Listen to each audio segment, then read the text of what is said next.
একটি একটি হচ্ছে ড্রয়িং শিটের যে রেখাটি নিয়ে আমরা সেই রেখার দ্বারা যে বাস্তবে আমরা একটা পয়েন্ট স্টেশন, সেই স্টেশন দ্বারা একটা রেখা দ্বারা যোগ করা চাপটানো হয়, তারপর সেই রেখা দ্বারা এবং ড্রয়িং শিটের কেন্দ্র বিন্দু আছে সেটা পরস্পর রশ্মি দ্বারা যোগ করা হয়, রশ্মি দ্বারা যোগ করা হয় এবং সেটাকে যোগ করার পর যে রেখাটি হয় সেটা আমরা যে পেন্সিলের ধরনটা করছি এটা হচ্ছে গ্রাফিক্যাল মেথড।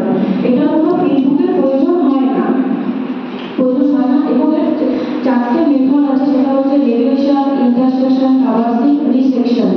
আমরা যে বলেছি এটা হচ্ছে রেডিয়েশন মেথড এবং এই প্রজেক্টটা করতে আমাদের যেসব ইনস্ট্রুমেন্ট গুলো প্রয়োজন হয়েছে সেটা হচ্ছে প্লেন টেবিল, আর হচ্ছে এলিভেট এবং কম্পাস।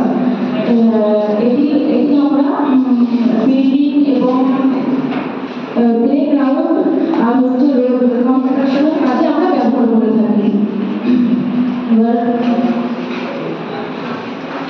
আমরা যে প্রেজেন্টেশনটা দেখছি তার নাম হলো রেডিয়েশন মেথড। তো রেডিয়েশন মেথডে আমাদের যে মেইন জিনিসগুলো দরকার সেগুলি হলো বেসিক রড, এলিভেট, তারপরে plumb box and U box, slip level, wooden peg আর স্ট্যান্ড এন্ড প্লেন টেবিল।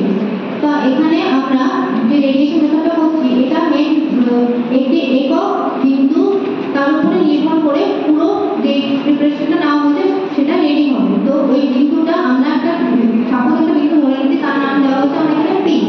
তো এবং ওই পি চারদিকে চারটে যে বস্তু বা অবজেক্ট রয়েছে সেগুলোকে আমরা চারটে ডেসিকর্ডের দ্বারা এখানে দেখানো হয়েছে এবং চারটে যে